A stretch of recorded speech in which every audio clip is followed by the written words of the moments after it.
일상생활에서도 쉽게 접할 수 있는 다양한 수행과 또 명상법들 전해드리고요. 또 청취자분들의 궁금증도 함께 풀어드리는 시간, 지금은 수행시대 시간입니다.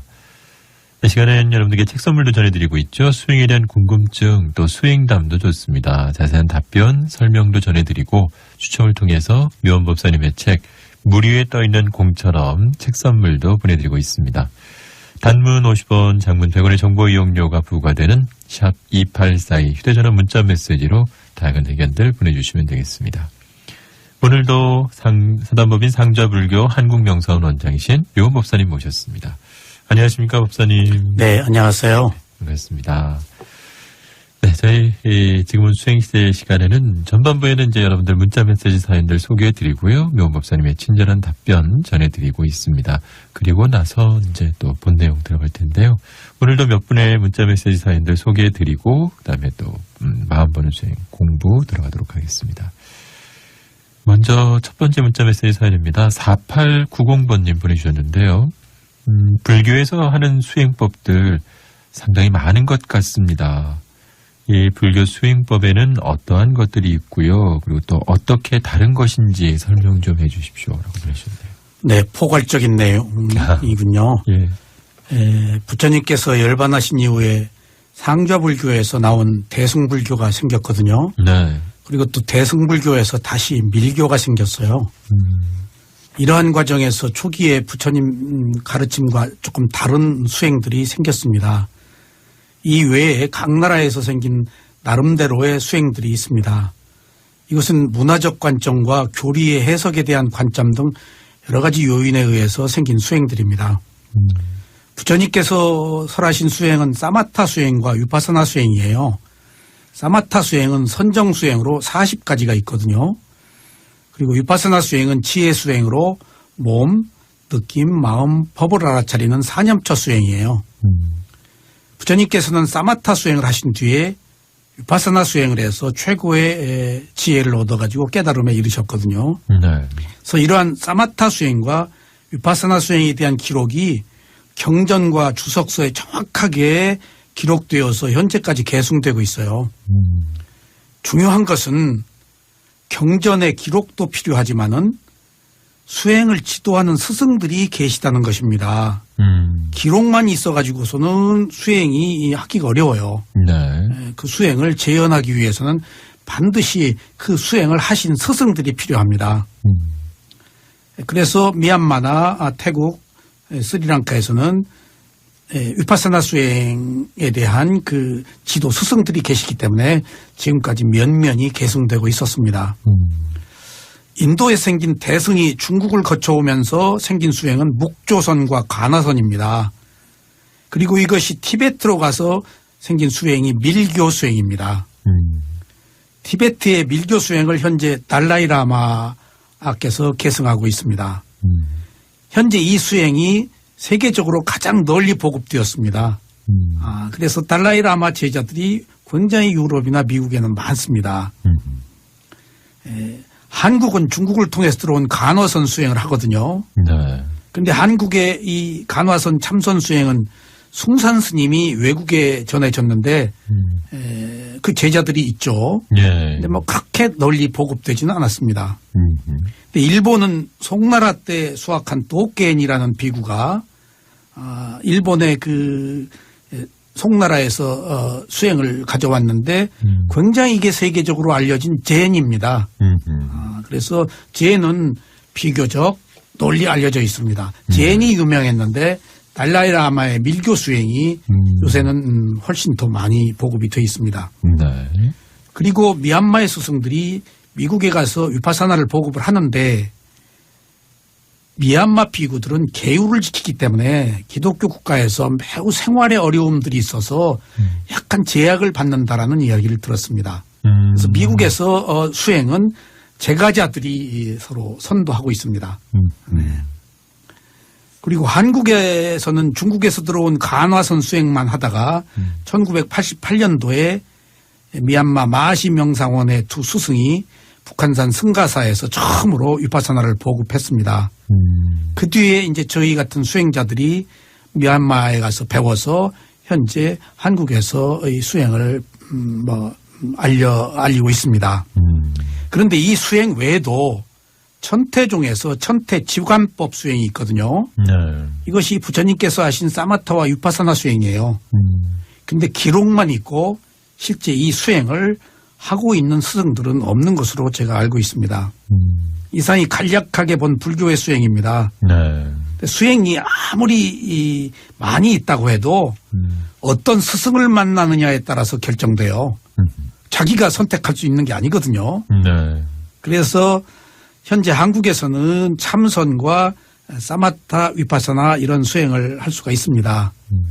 사마타는 파옥사야도 그다음에 고행가 제자들이 지도를 하고 있고요. 또 순수 위파사나는 마시사야도의 제자들이 지금 수행을 지도하고 있습니다. 그러니까 어느 수행이 되었건 한번 경험을 해보십시오. 이상이 지금 불교에 관계된 여러 가지 수행법들입니다. 네. 네네. 자, 오늘만큼 매주 금요일 2부 시간에는 지금은 수행시대 시간으로 꾸며드리고 있습니다. 상주불교 한국명사원의 묘원법사님과 함께 전해드리고 있는데요. 계속해서 여러분들 문자메시지 사연 더 소개해드리겠습니다. 이번에는 0034번님이 보내주신 내용인데요. 명상이나 참선을 통해서 수행을 하는 것도 중요하지만 이 불교의 교리에 대해서 함께 공부를 해야 한다고 들었는데요. 수행을 하면서 어떻게 공부도 병행해야 하는지 좀 전해주십시오라고 해주셨습니다. 이게 굉장히 첨예한 문제인데요. 네. 교학과 수행은 함께 가는 게 좋습니다. 근데 수행을 할 때는 또 책을 못 읽게 해요. 이게 미묘한 문제예요. 보통 또 교학을 하시는 분들이 수행을 못 해요. 교학이 방대하잖아요. 네. 그 공부하느라고 수행할 시간이 없어요. 근데 미얀마의 경우는 어려서부터 교학을 바탕에 깔고 수행을 하기 때문에 매우 뛰어난 결과를 얻는 것을 제가 보았습니다. 그래서 수행을 할 때 반드시 불교의 교리에 대해서 공부를 해야 하는 것은 아닙니다. 참선이나 사마타 수행이나 위파사나 수행이나 교리보다는 먼저 스승에게 가르침을 받는 것이 필요합니다. 이런 경우에는 교학이다 수행이다가 아니고 네. 스승이 먼저 필요해요. 근데 같은 값이면은 교학을 하신 스승을 만나는 게 조금 더 이롭겠죠.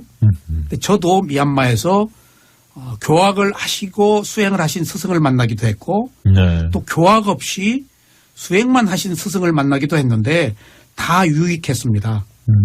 교학 없이 수행만 하신 스승들은 훨씬 더 예민한 문제를 깊게 정신세계를 접근하는 경우도 또 봤습니다. 아하. 이론이 아닌. 그래서 두 가지가 다 함께 필요하다고 생각이 됩니다. 네. 그렇다고 수행을 할 때 교리를 배우지 않아도 된다는 것은 아닙니다. 교리는 이론이고 수행은 직관이라서 서로 다르다는 것입니다. 그런데 교리를 바탕으로 하지 않으면 수행이 또 삿된 길로 가기가 쉬워요. 그래서 이 두 가지는 함께 있는 것이 좋겠습니다. 네. 하지만 수행을 할 때는 책을 못 봅니다. 직관으로 뚫어야 되기 때문에. 제 경우로 한번 예를 들어볼까요? 저는 미얀마에 가서 교학을 하지 않고 수행만 했거든요. 네.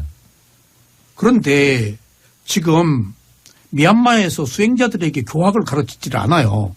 저도 어쩔 수 없이 수행만 했죠. 네. 그런데 한국에 와서 제가 사람들을 지도하느라고 책을 보니까 경전에 있는 내용이 다 제가 아는 내용이에요. 제가 깜짝 놀랐어요. 이 수행의 중요함을 알았어요. 이건 제 자랑이 아니고 제가 경전을 보니까 스승한테 들은 이야기, 제가 경험한 내용들, 경전은 비교적 어렵게 쓰여 있어서 무슨 말인지를 모르겠는데 저는 그걸 직접 지혜로 체험했기 때문에 쉽게 행간에 있는 보석들이 바로 발견되더라고요. 그래서 교학도 필요하지만은 네. 수행이 훨씬 더 뛰어난 것이구나 하는 것들을 제가 알게 되었습니다. 네. 그래서 어떤 것이 좋다라는 것은 없고요. 교학의 바탕 위에서 수행이 필요한 겁니다. 그래서 문해, 사해, 수해 그렇게 나누거든요. 지혜를. 네. 문해는 듣고 경전을 읽는 거예요. 그다음에 사해는 그것을 실천적 수행을 해서 사유도 해야죠. 조금. 사유까지는 철학이거든요. 네. 근데 철학은 한계가 있어요. 그리고 마지막에 실천적 수행을 해야 관통을 합니다. 네, 그래서 교학과 수행은 함께 가는 것이 좋습니다. 근데 저희 명상원에서는 네. 제가 한국에 와서 미얀마처럼 교학 없이 수행만 하려고 이제 했는데 교학이 없으니까 수행에 대한 기본적 이해가 성립되어 있지 않아서 저는 교학과 수행을 함께 합니다. 그래서 12연기다, 초전법문경이다, 대념처경이다 하는 것들을 먼저 하고 그 다음에 또 수행 시간을 별도로 갖습니다. 그래서 어떤 것이나 먼저 해보시는 것이 필요합니다. 네. 자, 명월박교 매주 금요일 2부 시간은 상주불교 한국명상원 원장이신 묘원법사님 모시고 지금은 수행시대의 시간으로 꾸며드리고 있습니다. 전반부에는 저희가 여러분들 문자메시지 사연들 소개해드리고 묘원법사님의 친절한 답변도 전해드리고 있는데요. 계속해서 한 분만 더 소개해드리고 오늘 또 본내용 들어가겠습니다. 3457번님이 보내주신 내용입니다. 법사님, 부처님의 연기 인연법으로 부부 사이의 관계를 회복해 볼 수 있을런지요? 억만겁의 인연으로 만난 부부라고 하는데 저희 부부는 싸움이 잦고 의견이 맞지 않아서 늘 냉전 관계인 경우가 많습니다. 결혼 20년 차가 됐는데도 그렇습니다. 라고 보내주셨네요. 네, 안타깝군요. 근데 많은 사람들이 또 그렇게 살아요. 네. 근데 원인이 있어요. 연기법은 원인과 결과입니다. 네. 한 생명이 윤회를 하면서 만나고 헤어지는 것이 모두 원인과 결과로 진행되고 있습니다. 이러한 원인과 결과는 누구의 준 게 아닙니다. 오직 자신이 선택한 인과응보예요. 부부나 가족은 다른 사람들보다 더 직접적인 영향을 받는 인과관계입니다.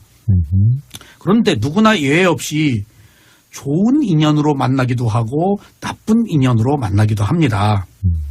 가족도 이러한 인과에서 벗어날 수 없습니다. 이것은 과거에 선한 일도 하고 선하지 못한 일도 했기 때문에 그렇습니다. 그래서 현재는 과거로부터 내려온 결과라서 어쩔 수 없어요. 그런데 여기서 연기법에서 배울 수 있는 진리가 있습니다. 먼저 과거의 원인으로 현재의 결과가 생긴 것이기 때문에 현재의 결과를 있는 그대로 받아들여야 됩니다. 이건 내가 만드는 거예요. 내가 선택한 거다고요. 네. 이렇게 되었을 때 현재 새로운 원인을 만들어서 현재도 좋고 지금 이후에 미래도 좋은 관계가 될 수 있습니다. 그러니까 지금 부부관계가 안 좋은 것은 과거의 원인으로 생긴 결과예요. 네. 그러면은 그렇다고 해서 그대로 살아야 되는 것은 아니잖아요. 그렇죠. 연기라는 것은 새로운 원인을 만드는 것입니다. 그러니까 우리가 업 그러는데 업에 속박을 받아서 업대로 살으라는 얘기가 아니고 업을 극복해서 새로운 업을 만들으라는 얘기예요. 근데 불교도들이 너무 수동적으로 업에 의존하면은 자발적 의지가 없는 거예요. 피동적인 거예요. 그건 위험합니다. 부처님도 왜 사람들이 업에 그렇게 의존하는지 모르겠다라고 얘기를 하세요. 업은 극복하라고 만들어 놓은 거예요. 네. 그러니까 업의 그 필요성에 대해서 새로운 원인을 만드는 거의 필요성에 대해서 우리가 알아야 되겠어요. 그러니까 잘못된 악연으로 만났다고 해서 계속 악연을 진행시켜야 될 이유가 없잖아요. 그렇죠. 경전에 보면요. 하녀였다가 다음 생에 주인이 되고 주인이 또 하녀가 되고 해서 주고받고 하는 경우들이 실제로 나와요. 그러니까 이렇게 되먹임하는 것들이 지금 업이거든요. 그렇다고 본다면은 지금 현재의 이런 관계를 알아차려서 새로운 원인을 만드는 그런 것들이 지금 필요하지 않겠어요? 우리가 부부를 일심동체라고 그러는데 이게 위험한 견해입니다. 인간은 누구나 자신의 축적된 성향을 가지고 있거든요. 네. 이런 성향은 오랜 세월을 두고 형성된 것이라서 쉽게 고쳐지지 않아요. 부부라고 해서 이 성향을 무시하면 안 됩니다. 부부이기 때문에 오히려 상대의 성향을 존중해 줘야 합니다. 만약 부부간에 문제가 있다면 완전히 하나가 되려고 그러는 욕망 때문이에요. 이것은 남편과 아내 사이에서 절반은 비워놓아야 돼요. 50%의 대목과 배우자의 50%. 그러니까 근데 우리는 나는 99%를 차지하고 상대에게 1% 주잖아요. 극단적인 예입니다만은. 네. 근데 내가 50% 상대에게 50% 비워놓으면은 상대를 존중하는 것이잖아요. 네. 그러면 이건 질서입니다. 그러니까 바꿔 얘기하면 부부간의 사랑은 매우 협소한 것이기 때문에 다 차지하려고 그러거든요. 자기만 보게 하고 그럼 축적된 성향을 무시하는 것이잖아요. 부부의 문제는 거기에 기인한 겁니다. 사랑은 보편적 사랑과 어떤 그 협의의 사랑과 광의의 사랑이 있는데 부부의 사랑은 나누어 가질 수가 없기 때문에 협의의 것이에요. 이것이 위험해요. 네네. 나눌 수가 없잖아요. 오직 둘이만 가져야 되기 때문에. 네. 그래서 부부관계가 원만하려면은 내목 50%에 배우자 50%를 항상 비워놓고 서로 조화를 이루도록 하는 것이 필요합니다. 그래서 부부는 깨지기 쉬운 유리 그릇 같아요. 가깝기 때문에 더 위험합니다. 그래서 예절을 지켜야 돼요. 부부가 사소한 자존심 때문에 크게 고통을 겪거든요. 그러니까 인정받고 싶고 존중받고 싶은데 그렇지 못할 경우에는 고통을 다른 경우보다 더 크게 받습니다. 그래서 그냥 부부가 노력으로 그냥 부부 애가 생기는 게 아니고 노력을 해야 됩니다. 그래서 반드시 이런 노력은 자기 감정을 표출하지 말아야 돼요. 네. 그래서 상대의 견해를 존중할 때 더 화목한 부부 생활을 할 수 있을 것입니다. 예. 네네. 50% 비워두세요. 그렇습니다. 예. 자, 이렇게 해서 여러분들 문자메시지 사연들 묘목사님께서 친절하고 자세하게 답변해 드렸습니다. 매주 금요일 이 시간, 오늘 밝히고 2부 시간은 상주불교 한국명선 원장이신 묘목사님과 함께 지금은 수행시대 시간으로 꾸며드리고 있습니다. 이제 수행에 대한 본 내용들 공부해 들어가도록 하겠습니다. 4년초 수행에서 느낌에 대한 수행 살펴볼 텐데요. 우리가 알고 있는 것이 모두 느낌으로 하는 것이고 이 느낌은 그냥 가만히 있지 않고 좋거나 싫은 느낌을 일으켜서 윤회를 하게 하고 괴로움을 준다라는 그런 내용 말씀을 주셨는데 오늘도 이 느낌에 대해서 말씀 전해 주시겠습니다. 네. 부처님의 말씀은 일방적이지 않거든요. 네. 그래서 제자들이 질문을 하면 그에 따라서 적절하게 답변을 해 주세요. 그러니까 경전에 보면은 어떤 때는 이렇게 얘기하고 다른 때는 또 다르게 얘기하는 것이 그 사람의 근기에 따라서 빼고 더해주고 하기 때문입니다. 근데 느낌에 대해서는 비교적 일관되게 말씀을 하셨어요. 네. 아난다 존자가 세존께 이렇게 질문을 했어요. 세존이시여 느낌이란 무엇입니까? 그리고 느낌의 일어남이란 무엇입니까? 또 느낌의 그침은 무엇입니까? 그리고 느낌의 그침에 이르는 길은 무엇입니까? 느낌의 달콤함이란 무엇입니까? 그리고 느낌이 있어서 위험함이란 무엇입니까? 그리고 이들로부터 벗어남이란 무엇입니까? 라고 이렇게 질문했어요. 매우 포괄적이죠? 네. 여기 전부 다 들어가 있어요. 하나하나 부처님의 답변을 한번 들어보실까요? 아난다요. 느낌이란 세 가지가 있는데 즐거운 느낌, 괴로운 느낌, 즐겁지도 괴롭지도 않은 느낌이다. 이것을 느낌이라고 한다. 그 다음에 접촉이 일어나면 느낌이 일어나고 접촉이 그치면 느낌이 그친다. 그러니까 느낌은 그냥 일어나는 게 아니고 접촉했기 때문에 일어나는 것이다. 라는 말씀이셨습니다. 네. 그리고 느낌의 그침에 이르는 길은 8가지 성스러운 길을 실천하는 것인데 정견, 정사유, 정어, 정업, 정명, 정경진, 정념, 정정이다. 이게 8정도예요. 이걸 8정도를 중도라고도 하고 위파사나라고도 해요. 또 느낌으로 인해서 즐거움과 기쁨이 생기니 이것이 느낌의 달콤함이다. 그러니까 수행자는 느낌을 도구로 보고 괴로움을 약으로 보아서 살아야 돼요. 네. 그러니까 느낌의 달콤함에 빠지면 괴로움에 빠져요. 네. 그리고 느낌은 무상하고 괴롭고 변하기 때문에 이것이 느낌에 있어서 위험합니다. 그러니까 느낌이 무상하고 괴롭고 하기 때문에 부처님은 지혜로 보지 않으면 거꾸로 위험하다고 봤어요. 왜냐하면 파격을 하잖아요. 자살을 하거나. 그리고 느낌에 대한 탐욕을 제어하고 끊어버리면은 이것이 느낌으로부터 벗어납니다. 그러니까 결국은 질문이 다 이렇게 알아차려서 벗어나라는 얘기입니다. 네. 그리고 마지막에는 또 이렇게 말씀을 하셨습니다. 안 한다요. 더 나아가서 나는 제 행의 순차적인 그침에 대해서도 설하였다. 초선정에 들면 말이 그치며 이선정에 들면 일으킨 생각과 추론적인 사유가 그치고 삼선정에 들면 희열이 그치며 사선정에 들면 들숨과 날숨이 그치며 공무변처에 들면 물질에 대한 인식이 그치며 식무변처에 들면 공무변처에 대한 인식이 그치며 무소회처에 들면 식무변처에 대한 인식이 그치며 비비상처에 들면 무소회처에 대한 인식이 그친다. 상수멸진정에 들면 인식과 느낌이 그친다.